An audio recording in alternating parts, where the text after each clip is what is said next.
If you're currently running LinkedIn ads or you're thinking about running LinkedIn ads, you may have seen mention of LinkedIn's new advertising feature they're calling Accelerate Campaigns, which in a nutshell is basically their equivalent of Google's Performance Max campaigns and also Meta's Advantage Plus suite of tools that utilizes AI to assist you with things like targeting, campaign objectives, and the optimization process.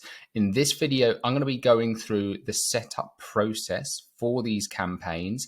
It is worth noting that LinkedIn is gradually rolling this feature out to advertisers, so it might not be available for you yet, but it is being rolled out as we speak. So I'll be walking you through the setup process here and also just some early initial impressions and observations that we've seen implementing this on some client accounts. So let's dive straight into it.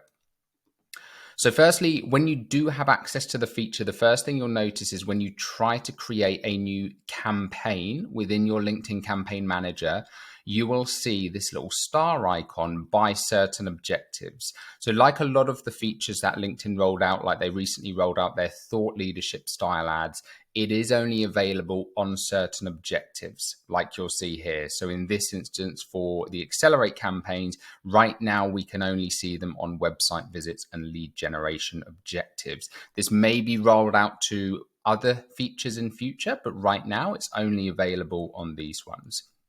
So when we click on this, you'll see we can now choose between a regular campaign build, so we can still have the full editing suite like usual, or we can click on Accelerate.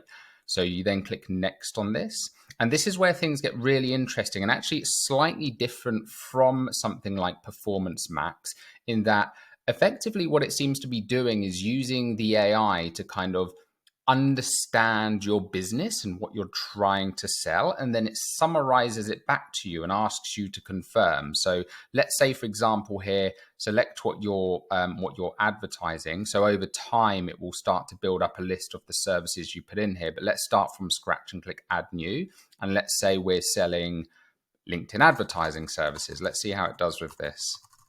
LinkedIn advertising services. We can then put our website in here. So what it will do is it will also pull information from the website as well. And then it gets to work on analyzing this, and it will write up what it believes is the service you're offering. Now, you do have the ability to edit this as well. So if it hasn't fully understood your service offering or your business, you can actually change this. You've got a feedback section here, like most of these AI tools that just help with that kind of teaching that AI over time as to whether or not it's kind of going in the right direction. LinkedIn advertising services offered by this results-driven digital marketing agency. So it's pulled some of this information from our website because I recognize some of the wording on here. It's then talking about some of the services. So again, you can come in and you can change any bits, you can edit any bits if it's got it wrong. But just for the sake of this video, I'm just going to say this is fine, and we'll do create campaign. What it will then start doing is actually all of these different elements from, again, the campaign targeting, from the ad creatives to the placement, it's going to start auto-suggesting these things on here. They've also got quite a handy little tool where you can kind of ask it questions and feedback and say, hey, can we change this? Can we update that? So you've got this kind of interactive AI chat here as well, which is actually quite a neat feature. So they're actually doing a lot of things that Performance Max and the Advantage Plus campaigns aren't currently doing on these other platforms.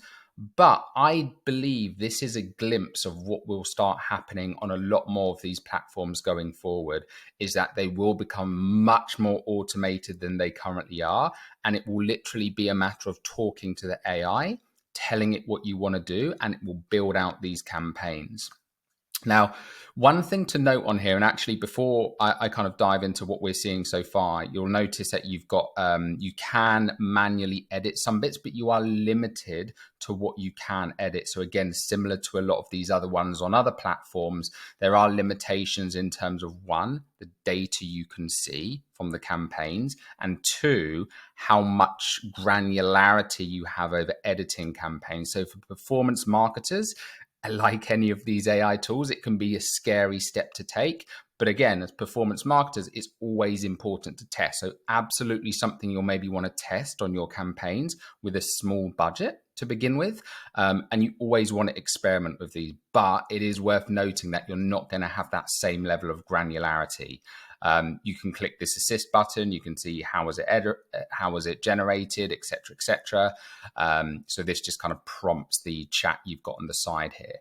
Now, to give you a kind of bit of an idea on what we're seeing so far from these campaigns, it's very, very similar, in my opinion, to any of these AI-generated campaigns where it does do a very good job at what you've asked it to do. If you've asked it to generate you traffic, it will get you very low-cost traffic. If you've asked it to generate you leads, it will actually, a lot of the time, seem to achieve decent lead costs. However, what's questionable at this stage, and this is also something we see with like performance max campaigns on Google, is the quality of those leads.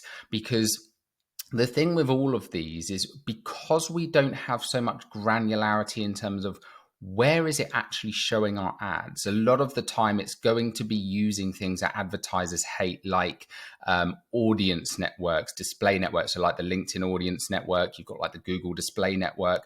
And if you leave that open, for the most part, unless you get granular on the kind of targeting in there, you end up showing in complete garbage placements. Like on Google, for example, Google end up showing a lot of things on like apps, right? And you probably all seen these apps where an ad pops up and you accidentally click on the ad thinking you've clicked the cross button, and you end up getting rubbish traffic like that. You also get a lot of like bot submissions and things like that. So it's still questionable right now as to the quality. It's going to take a little bit more time for us to really see because naturally with LinkedIn as well, a lot of our clients on here are in B2B. So there's fairly long buying cycles. So it's going to take a while for that pipeline to materialize and to see, okay, well, when we look at these campaigns in terms of what they've generated in terms of revenue, because that's going to be the true telltale sign. What's the ROAS we can get from these? Is it performing well or is it not performing well? So that is still to be confirmed. But at this stage, it's definitely an exciting development and something that I do think is worth trying. But I would caution you to try it with a low budget at this stage. And also, just a caveat, and again, this applies to any advertising campaign in general, particularly if you are in B2B, you're selling high value, you've got a long buying cycle. Do not start switching off your campaigns based on cost per lead alone. I've seen this so many times destroy businesses and their returns from their ads, because you can have campaigns that have phenomenal cost per leads, but have terrible cost per acquisitions because the lead quality just isn't there. So make sure you don't get overexcited and see, we're getting really good cost per leads, and then switch them off. Make sure you give them time to really understand what is the quality of leads you're getting from any of these certain campaigns. So really, really hope that helps. I'll post a more in-depth video on this when we've got kind of more information and more clarity on this. If there is any questions you have about these in the meantime, feel free to drop a comment below this video. And otherwise, I will see you guys in the next video.